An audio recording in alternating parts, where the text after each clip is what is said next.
नमस्कार शेतकरी मित्र. आज आपण आलोय मोसंबी पिकाकडे.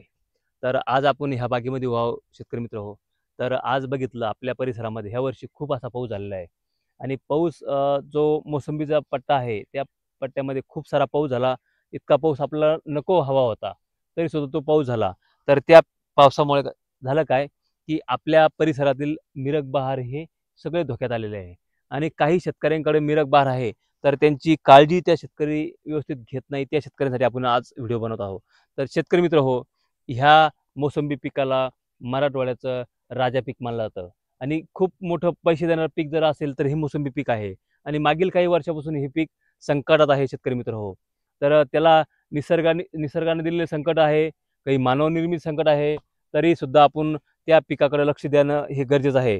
तर शेतकरी मित्र हो, सर्वप्रथम आज आपण जर बघितलं तर ह्या मोसंबीच्या पिकामध्ये आज जर बघितलं आपण तर दिवाळी संपलेली आहे आणि आता ह्या पिकाला काही शेतकरी आंब्या बहाराकडे जाणार आहे.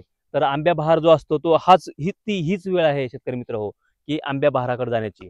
तरी आपण आता जर बघितलं तर पिकाला एक ढोस देणं खूप गरजेचं आहे. तर ढोस यासाठी द्यायचा आहे शेतकरी मित्र हो, तर ह्या पिकाला आता अन्नद्रव्याची गरज आहे. ह्या फळाला सुद्धा अन्नद्रव्य लागणार आहे. आणि हे जे फळं आता याच्यावर मृग बहाराचे जे फळं आहे, काही भागावर जे फळं आहे तर त्याचे खूप असे सारे पैसे होण्याचे चान्सेस खूप जास्त आहे. कारण की ह्या वर्षी जास्त पावसामुळं मृग बहार हा फुटला नाहीये. तर शेतकरी मित्र हो, आता जर आपण ह्या पिकाची जर काळजी घ्यायची ठरली तर सर्वप्रथम याला ढोस देणं हा खूप गरजेचं आहे. तर आपण ढोसविषयी थोडंसं बोलू. तर शेतकरी मित्र हो, याला नत्र, स्फुरद आणि पालाश हे तिन्ही संयुक्त जे घटक आहे, ते घटक सारखे जर दिले आणि शेवटच्या टप्प्यामध्ये पालाश जर जादा दिला, तरीसुद्धा आपली जी गरज जास्त म्हणजे फुटण्यासाठी तो खूप सारी अशी त्याची मदत होते.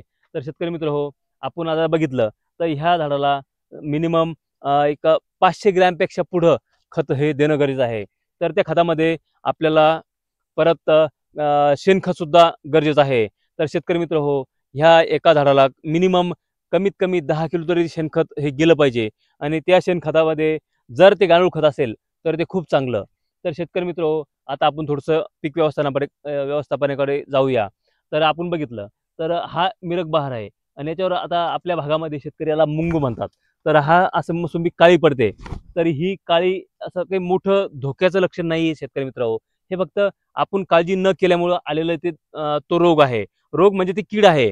तर ती कीड आहे, ती लाल कोळी नावाचा जो कीड आहे, तर ती कीड सुरुवातीच्या काळामध्ये अशी टिपक्यासारखी दिसते. आपण बघू त्याला. तर हे बघा इथं छोटंसं बारीक आहे. तर असा हे पांढरा जो टिपका दिसतो ह्यो, तर याच्यामध्ये एक ती कोळी नावाचा कीड आहे. तर शेतकरी मित्र ह्याला कंट्रोल करण्यासाठी खूप साध्या औषधाची गरज आहे. पण आपण काय करतो, की साधे औषध एक तज्ञाचा सल्ला घेत नाही आणि दुकानदाराचा सल्ला घेतो. तर शेतकरी मित्र याला जर घेतलं तुम्ही, साधं सल्फर नावाचं जे औषध आहे, तर एकदम स्वस्तात आहे आणि सल्फरनं सुद्धा हा लाल कोळी लगेच संपतो.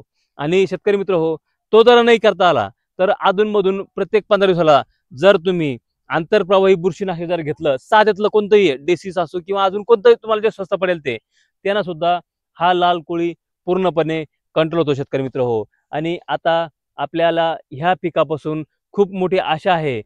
कारण की ह्या वर्षी जर बघितलं आपण तर मृग बहार हा खूप कमी फुटला आहे. तर त्याच्यामुळं असे जे शेतकऱ्यांकडं मृग बहार आहे, तर त्या शेतकऱ्यांनी आपल्या मृग बहाराकडे लक्ष द्यावं, जेणेकरून आपले पैसे वाढतील. आणि इथं जर बघितलं मित्र आपण, तर सुरुवातीच्या काळामध्ये इथं बागेवर लक्ष न दिल्यामुळे हे सुद्धा अळीनं चाटलेलं आहे आणि हे जे अळीनं चाटलेलं फळ आहे, ज्यावेळेस आपण विक्री करायला हा माल जाणार आहे, तर हा डॅमेजमध्ये झाला मित्र. ते व्यापारी लगेच त्याला बाहेर फेकतात आणि तो काळा मंगू आहे. तो काळा पडलेलं फळ त्याला ते व्यापारी त्याला मंगू म्हणतात. तर तो सुद्धा फळ ते डॅमेजमध्ये बाहेर फेकतात आणि याला जर बघितलं आपण शेतकरी मित्र तर हे आपल्याला केव्हा त्रास होतो, की हे ज्यावेळेस आपण शॉर्टिंग करतात ते लोकं आणि त्यावेळेस हे माल बाहेर फेकतात. आता विचार जर केलं तर त्याला तो बाहेरूनच खराब आहे. आतमध्ये काही प्रॉब्लेम नसतो. पण शेतकरी मित्र त्याला लोकं गिऱ्हाईक सुद्धा घेत नाही. तर आपण हे ज्यावेळेस छोट्या-छोट्या अवस्थेमध्ये असतं, ज्यावेळेस छोटी मोसंबी ज्यावेळेस सेटिंग होते, त्यावेळेस जर याच्यावर थोड्या-थोड्या कधी साध्या-साध्या फवारण्या घातल्या, तर हे जे प्रॉब्लेम आहे मुंगूसारखे आणि हे जे होणारं नुकसान आहे, तर हे आपल्याला कंट्रोल करता येते. आणि शेतकरी मित्र याच्यावर आपण बघितलं, आता सध्या आंब्या बहाराचं प्लॅनिंग लोकं करतायत. तर आंब्या बारासाठी सुद्धा तुम्हाला फवारणीची खूप सारी गरज आहे. तर शेतकरी मित्र हो, याच्यावर सुद्धा तुम्ही 05234 सारख्या फवारण्या घेऊन याला व्यवस्थित ताणावर आणू शकता. जेणेकरून आता जर बघितलं आपण तर आता नोव्हेंबर लागतोय आणि नोव्हेंबर डिसेंबरमध्ये आपलं पाणी फुटलं असतं, जेणेकरून आपल्या परिसरामध्ये टेम्परेचर खूप जास्त असतं. उद्या सेटिंगमध्ये पण खूप प्रॉब्लेम येतात टेम्परेचरमध्ये. तर त्यावेळेस लोकं डिसेंबरच्या शेवटच्या आठवड्यात किंवा नोव्हेंबर संपल्यावरच्या नंतर तानाला सोडून देत असतात. तर त्यावेळेस पूर्ण ढोस आपल्या बागेला पडला गेला पाहिजे. आपल्या पानाला पूर्ण व्यवस्थित काम केलं पाहिजे. तर त्यासाठी 1261 असेल, 05234 असतील, मायक्रोन्यूट्रिएंट असेल, तर ह्या जर 3-4 फवारण्या जर घेतल्या, तर आपली बाग ही व्यवस्थित ताणावर येते आणि तिला सगळं मायक्रोन्यूट्रिएंट मिळाल्यामुळं सगळं अन्नद्रव्य तिच्या खोडामध्ये साठवलं जातं. जेणेकरून आपला पुढं सेटिंगला प्रॉब्लेम होणार नाही. आणि खोडाला मेन जे याचं असं असतं, की जर मेन काडीला आतमध्ये जर फळ लागलं, तर त्याला साईज पण खूप येते आणि खूप त्याचं वजन पण खूप येतं. तर मित्रहो, अशा छोट्या-छोट्या गोष्टी आहे, की आपल्याला ह्या पिकाकडे बघायच्या आहे.